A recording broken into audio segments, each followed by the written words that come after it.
우리 유명한 네덜란드의 화가 렘브란트에 대해서 다들 한 번쯤은 들어보셨을 것입니다. 렘브란트는 예수님에 대한 그림을 많이 그렸는데 그 중에 이런 그림이 하나 있습니다. 그 그림을 보면은 예수님이 십자가에 죽으시는 모습을 그려놓았습니다. 그림을 얼마나 상세하게 잘 묘사해 놓았는지 많이 그림을 보면은 마리아가 서서 울고 있고 그 옆에 탄식하는 사람, 두려워하는 사람, 그 광경을 마치 사진으로 찍어 놓은 것처럼 아주 자세하게 묘사한 렘브란트의 유명한 그림이 있습니다. 그림을 가만히 근데 보다 보면은 그 그림과는 어울리지 않는 한 사람이 있음을 우리가 쉽게 발견할 수 있습니다. 이 그림의 한쪽 편에 보면은 2000년 전 분위기와는 전혀 어울리지 않는 한 사람이 서 있습니다. 도대체 저 사람이 왜 저기에 있는가라는 생각을 그 그림을 본 사람이라면은 다 한 번쯤은 하게끔 되어 있습니다. 그 사람이 누구입니까? 바로 렘브란트 자신입니다. 렘브란트 이렇게 고백하였습니다. 왜 그 그림에 어울리지 않는 자기의 얼굴을 거기에다 넣어놨는가? 십자가에 예수님이 죽으실 때 내가 거기에 함께 있었다는 겁니다. 렘브란트가 강조하고 싶은 게 뭡니까? 그냥 예수님이 죽으신 것이 2000년 전에 일어난 멀고 먼 사건이 아니라 내가 그 현장에 함께 있어서 내가 바로 십자가에 같이 죽고 같이 부활했다는 것을 강조하고 싶었다고 합니다. 여러분, 올해도 어김없이 성탄절이 찾아왔습니다. 여러분, 성탄절이 여러분에게 어떤 의미를 담고 있습니까? 여러분, 정말로 이 예수 그리스도의 십자가에 여러분이 모든 것들이 못 박힘을 당한 것입니까? 여러분, 오늘 성경 말씀을 보시면 예수님은 헤롯 왕 때 탄생하였다라고 말을 하고 있습니다. 우리가 익히 잘 알고 있듯이 헤롯은 로마에 의해서 왕으로 세움을 받았습니다. 근데 이 헤롯은 원래 유대인이 아니었습니다. 지금 유대의 왕으로 세움을 받았지만은 헤롯은 유대인의 왕이 되었지만 유대인이 아니라 에돔 사람이었습니다. 우리가 이 역사를 아는 사람이라면은 유대인들이 에돔 사람과 얼마나 이 원수지간인가는 다 알고 있을 것입니다. 그러니까 헤롯을 그 유대인들이 좋아할 리가 없습니다. 그러니까 헤롯은 늘 통치를 하면서도 불안해할 수밖에 없었습니다. 어떻게 하면 유대인들의 인정을 받을 수 있을까? 늘 불안해하고 있는데 지금 오늘 성경은 뭐라고 말하고 있습니까? 동방으로부터 박사들이 와서 유대인의 왕으로 나신 이가 누구냐라고 묻고 있습니다. 유대인의 왕은 헤롯 자신인데 그 헤롯 왕 앞에 와서는 유대인의 왕으로 나신 이를 묻고 있는 겁니다. 이 헤롯이 얼마나 놀랐을지는 굳이 상상할 필요가 없을 것 같습니다. 여러분, 지금 여기서 보시면 동방에서 온 박사들이라고 되어 있는데 동방에서 온 박사, 뭐하는 사람들일까요? 우리는 흔히 박사라고 생각하면은 철학 박사나 공학 박사 이런 사람을 떠올립니다. 쉽게 말해서 뭔가 많은 것을 아는 사람, 그 전문 분야에 대해서 가장 많은 지식을 가지고 있는 사람을 박사라고 부릅니다. 그러나 성경이 말하는 박사는 사실상 제사장을 의미합니다. 이스라엘에는 레위 지파가 제사장의 역할을 담당하였습니다. 마찬가지로 이 성경 시대에 메대라는 나라가 있었습니다. 그 메대라는 나라에는 제사장을 마고스라는 사람들이 제사장 역할을 담당하였습니다. 근데 지금 오늘 이 박사라고 되어 있는 원어의 표현이 마고스입니다. 그러니까 무슨 말입니까? 한마디로 말해서 지금 이 박사라고 되어 있는 이 사람들은 제사장을 말하는 겁니다. 저 메대 나라에 있는 제사장들이 지금 별을 보고 유대까지 와서는 헤롯 왕에게 뭐라고 묻고 있는 겁니까? 유대인의 왕으로 나실 리가 어디에 있느냐라고 묻고 있는 겁니다. 이 박사들은 제사장이라고 했는데 좀 더 구체적으로 말한다면은 과학적으로는 천문학에 가까운 사람이고 그냥 미신적으로 쉽게 말한다면은 점치는 자들입니다. 그러니까 쉽게 말해서 뭡니까? 구약시대에 지금 점치는 자들이 하나님을 믿지 않는 자들이 찾아와서는 유대인의 왕을 경배하기 위해서 왔다는 겁니다. 너무나 놀랍지 않습니까? 거기에 대해서 지금 놀란 헤롯이 이제 4절을 보면은 대제사장들과 서기관들을 불러가지고 뭐라고 묻고 있습니까? 그리스도가 어디서 나겠느냐라고 묻고 있습니다. 이렇게 묻고 있는데 대제사장들과 서기관들은 조금도 망설이지 않고 쉽게 베들레헴에서 난다라고 대답하고 있습니다. 미가서 5장 2절에 있는 말씀인데 이 말씀을 외워서 그대로 말하는 거죠. 지금 5절에 있는 말씀이 미가서 5장에 그대로 예언되어 있는 말씀입니다.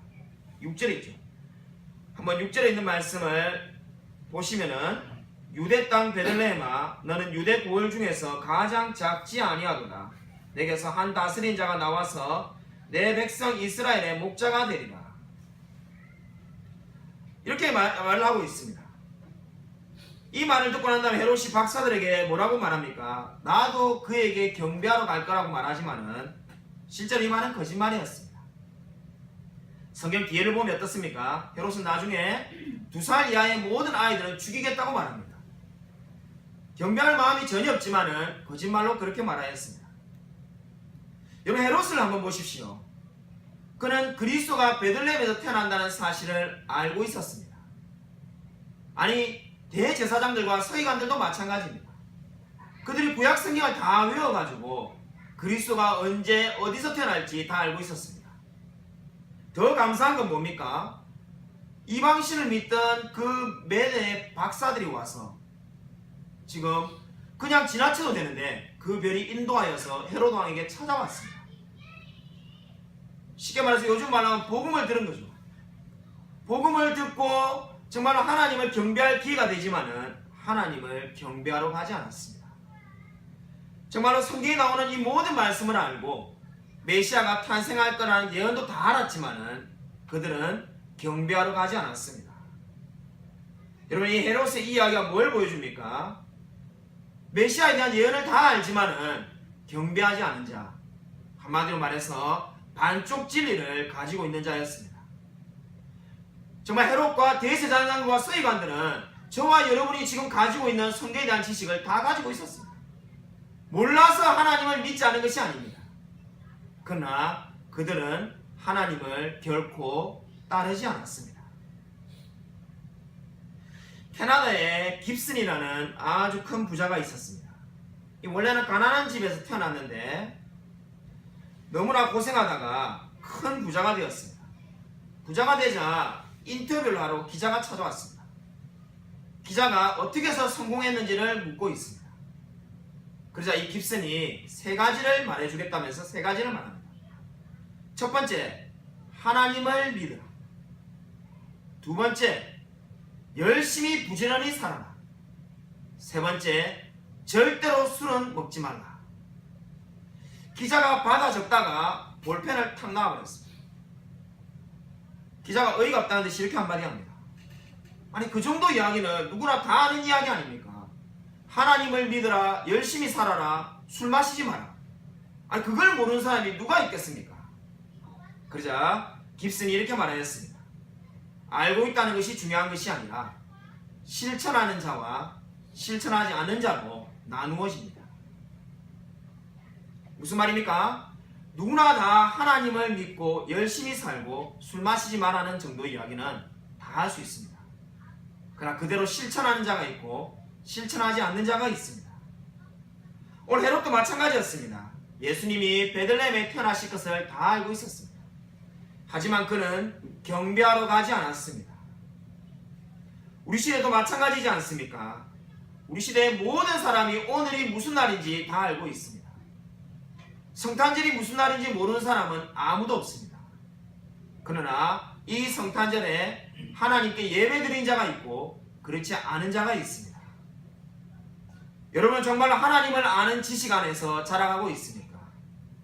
여러분 정말로 이 성경 말씀을 알고 믿으며 그 말씀대로 따르려고 하고 있습니까? 여러분 정말로 진실로 하나님을 만난 사람입니까? 오늘 9절 말씀을 보시면은 박사들이 별의 인도를 받아서 왔다라고 말합니다. 여기 있는 별을 보시면 우리가 세 가지 사실을 잘 알 수가 있습니다. 별은 세 가지 사실을 이야기하는데 첫 번째가 뭡니까? 이 별은 사라졌다가 다시 나타났다는 겁니다.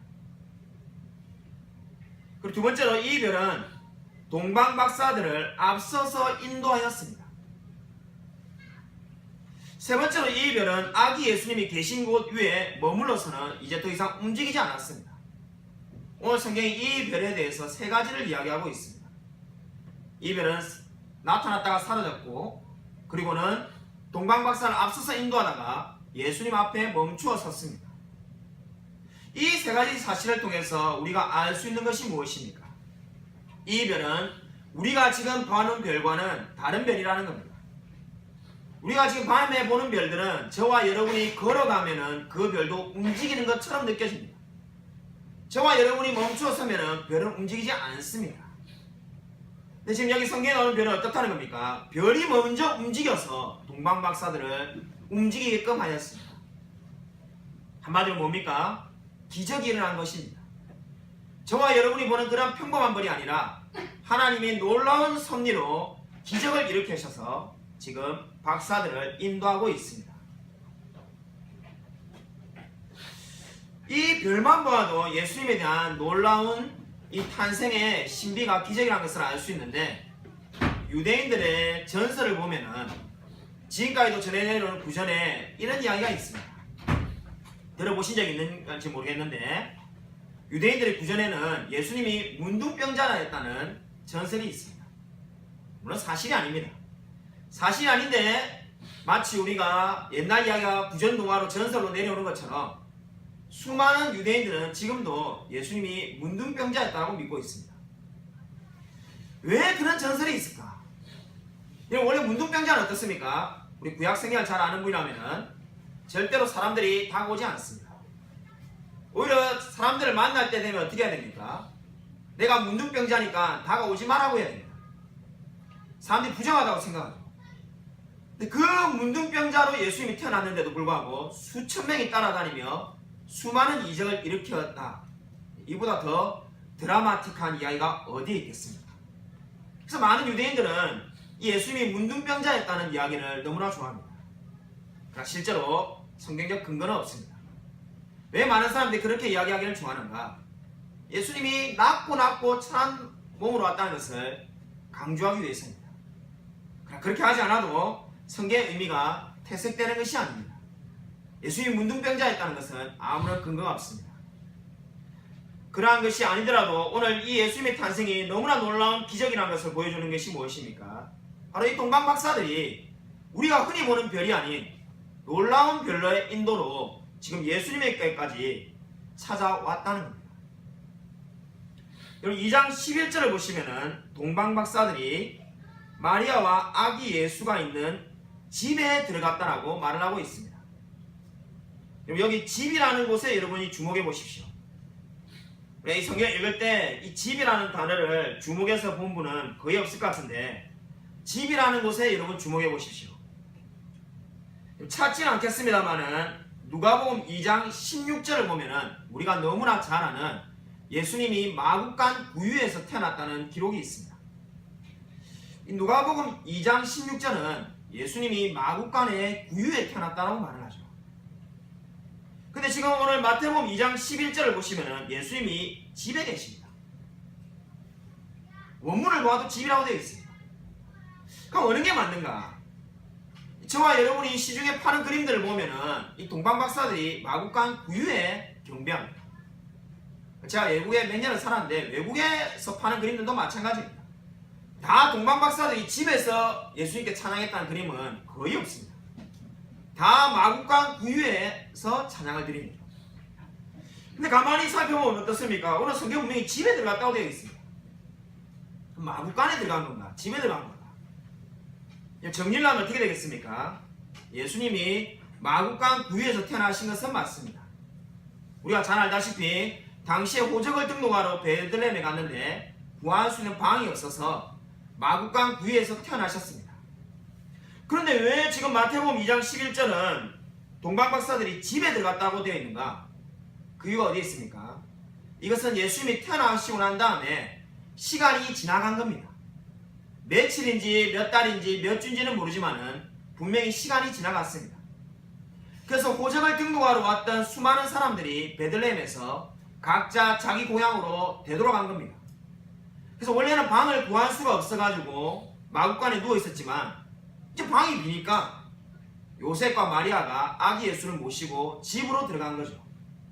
집으로 들어가고 난 다음에 동방박사들이 찾아온 겁니다. 그러면 엄밀하게 말해서 이 동방박사들이 마구간에서 경배했다는 것은 성경적이지가 않습니다. 성경 분명히 동방박사들이 찾아왔을 때는 어떻다는 겁니까? 예수님이 집에 계셨다라고 말합니다. 이 집에 있을 때 예수님을 경배했던 동방박사들은 세 가지 예물을 가지고 왔습니다. 황금과 유황과 몰약이라는 세 가지 예물을 가지고 왔는데, 황금의 의미는 예수님의 왕권을 상징합니다. 유황은 예수 그리스도의 신성을 상징하죠. 왜냐하면 출애굽기 30장 37절을 보면은 유황은 늘 하나님께만 드려졌습니다. 그래서 출애굽기 30장 37절을 근거로 볼 때 유황이 바로 하나님이라는 것을 상징합니다. 이 몰약은 예수 그리스도의 인성을 상징합니다. 왜냐하면 우리가 니고데모 이야기를 보아도 늘 아픈 사람들에게 몰약이 사용되었기 때문입니다.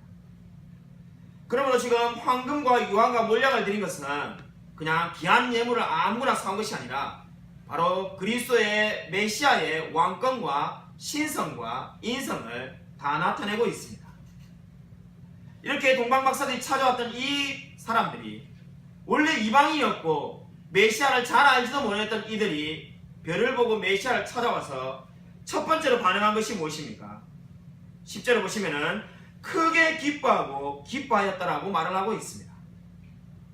이렇게 기뻐하였다 이렇게 말해도 되는데 성경은 어떻게 강조하고 있습니까? 크게 기뻐하고 기뻐하더라. 진심으로 기뻐했다는 것을 말하고 있습니다. 그들은 메시아를 보고 인생에서 가장 큰 기쁨을 느끼고 있습니다. 여러분은 무엇에서 큰 기쁨을 느끼고 있습니까? 정말로 주님을 만난 것이 인생에서 가장 큰 기쁨이라고 고백할 수 있습니까? 베트남전이 한창일 때 일어난 이야기입니다. 미국에서 일어난 이야기인데 베트남에서 돌아온 군인들을 위로하기 위한 위로 공연을 준비하였습니다. 당시에 미국에서 제일 유명한 코미디언이 밥 호프였습니다. 이 밥 호프라는 사람을 군인들을 위한 공연에 초대하기로 그 기획단이 계획을 하였습니다.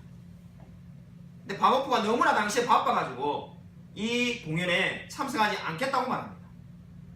근데 아니 그 전쟁에 나가서 죽을 위기를 넘긴 그 군인들을 위로해야 되는데 당시에 제일 유명한 코미디언인 밥 호프 정도는 와야 이 자리가 빛나는데 자꾸 올 수 없다고 하니까 5분만 와달라고 말하였습니다. 그러니까 잠깐 5분만 와서 얼굴만 비치고 다른 행사에 가더라도 당신이 와야 이 행사가 빛나지 않겠는가. 밥 호프는 너무나 바빴지만은 그렇게 간절히 부탁하니까 5분만 가겠다라고 말하면서 잠깐 시간을 내기로 했습니다. 드디어 이제 베트남에서 돌아온 그 용사들을 위해서 파티가 벌어졌습니다. 밥 호프 차례가 되어가지고 공연을 하러 올라갔습니다. 5분이 지났습니다. 당연히 이 행사 진행자가 이제 내려올 줄 알았는데 밥 호프가 내려오지 않고 계속 하고 있습니다. 조금 뭐 대해주는갑다 생각했는데 10분, 20분, 30분이 지나도 내려올 생각을 하지 않습니다. 이게 왜 이런가? 결국은 거의 1시간이 다 돼가지고 내려왔습니다. 그자 이 공연 담당자였던 사람이 밥 호프에게 물었습니다. 1시간 해줘서 너무나 고맙긴 한데 5분만 해주기로 했는데 왜 이렇게 길게 안 했습니까? 그자 밥 호프가 눈물을 닦으면서 이렇게 말합니다. 저 맨 앞에 앉아있는 두 사람 때문에 내려올 수가 없었습니다. 그래서 이 담당하는 분이 맨 앞에 있는 두 명의 군인을 보니까는 한 사람은 오른팔이 없었습니다. 그 옆에 있는 사람은 왼팔이 없습니다. 근데 그 두 사람이 각각 한 팔만 가지고 서로 박수를 치고 있는 겁니다. 1시간이 넘게 계속 둘이서 이렇게 한 팔씩만 가지고 박수를 치는 겁니다. 그걸 보고 밥 호프가 이렇게 말하였습니다.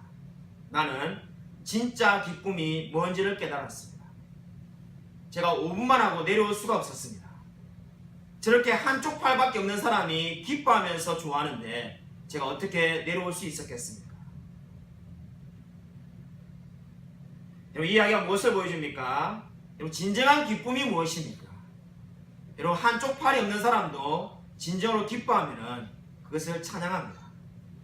여러분, 오늘 이 성탄절에 여러분은 얼마나 예수 그리스도께서 행하신 일을 기뻐하고 있습니까? 정말로 그리스도가 이 땅에 오신 이유가 어디에 있습니까?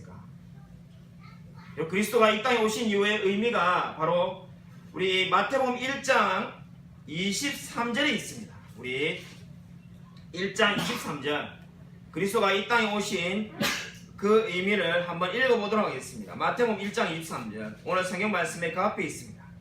바로 예수님의 이름에 임마누엘인데 그 임마누엘 이름의 뜻이 있습니다. 1장 23절을 한번 같이 읽겠습니다. 시작. 보라, 처녀가 잉태하여 아들을 낳을 것이요 그의 이름은 임마누엘이라 하리라 하셨으니 이를 번역한즉 하나님이 우리와 함께 계시다 함이라. 아멘.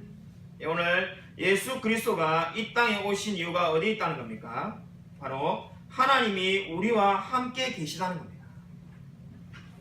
여러분, 우리가 해마다 성탄절을 맞습니다. 이 성탄절이 여러분에게 어떤 의미가 있습니까? 예수 그리스도께서 태어나신 날이라는 것이 여러분에게 어떤 의미가 있습니까? 바로 하나님이 우리와 함께 하신다는 겁니다. 그저 2000년 전에 태어나셔가지고 지금은 우리하고는 아무런 관련이 없는 사람을 우리가 믿고 있는 것이 절대로 아닙니다. 2000년 전에 태어나신 예수 그리스도는 지금도 저와 여러분과 함께하고 계십니다. 바로 오늘 성경이 그렇게 말을 하고 있습니다. 올해 우리가 많은 일들을 겪었습니다. 저도 올해 큰 일을 겪었습니다. 우리 아버지가 하나님께로 갔는데 아버지가 소천하시기 전에 이제 췌장암 말기로 병원에 누워 계신데 제가 할 수 있는 게 아무것도 없었습니다. 근데 그때 가만히 제가 하루 종일 병상에서 이렇게 지켜 있는데 제게 이런 생각이 들었습니다. 아버지가 한 번도 왜 내가 이런 병에 걸리냐, 내가 왜 이렇게 걸렸을까, 이런 말을 한 번도 제게 하지 않았는데 그것이 감사하다는 생각이 들기 시작했습니다. 여러분, 인생을 살다 보면은 여러분 그렇지 않습니까?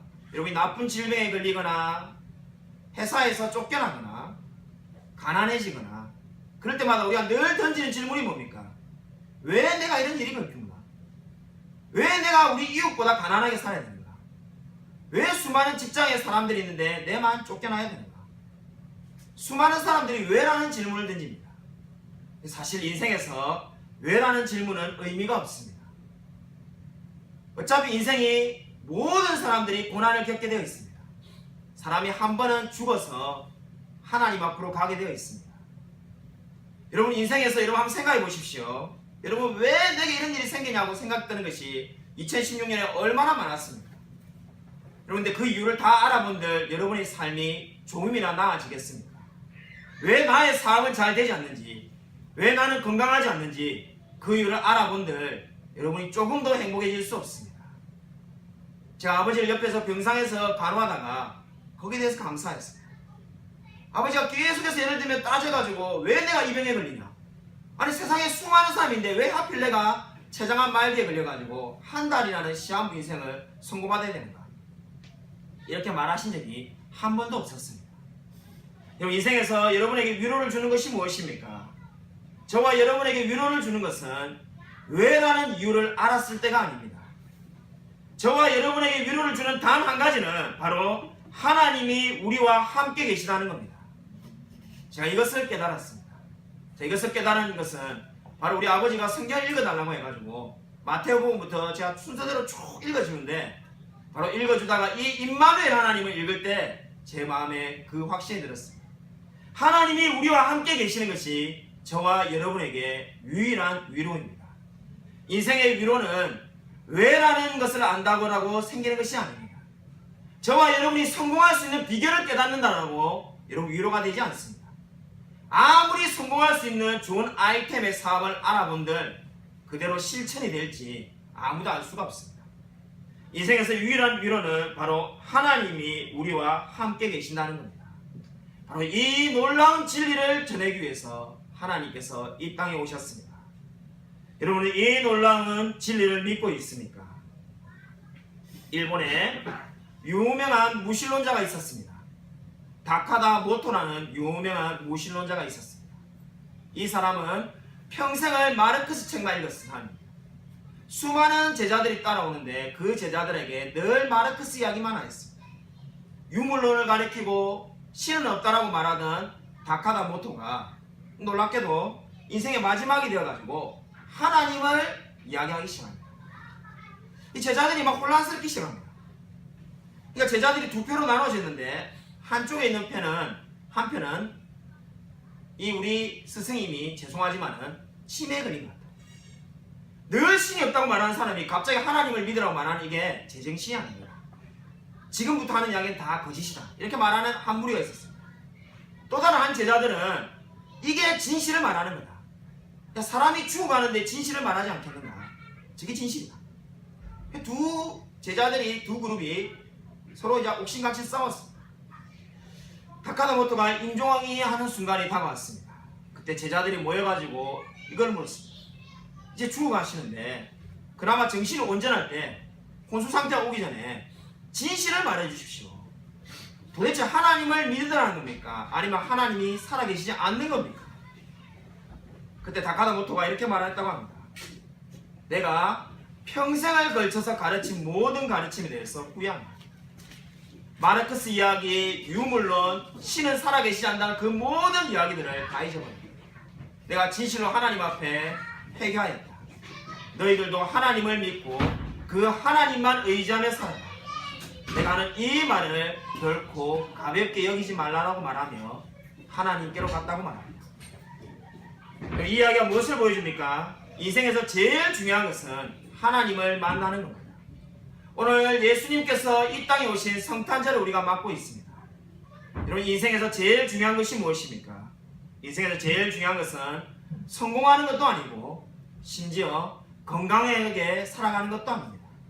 가장 중요한 것은 내가 지금 하나님과 함께 계신다라고 고백할 수 있느냐는 겁니다. 여러분, 정말로 하나님을 만난 사람입니까? 올해도 어김없이 성탄절이 다가왔습니다. 이 성탄절에 여러분 정말로 나를 위해서 이 땅에 오신 그 예수 그리스도를 믿고 그 예수 그리스도를 믿지 않는 수많은 사람들에게 복음을 전파하며 살아가는 저와 우리 모든 성도님이 되시기를 주님의 이름으로 간절히 축원드립니다. 아멘. 이 시간 이렇게 우리 함께 통성을 기도하겠습니다.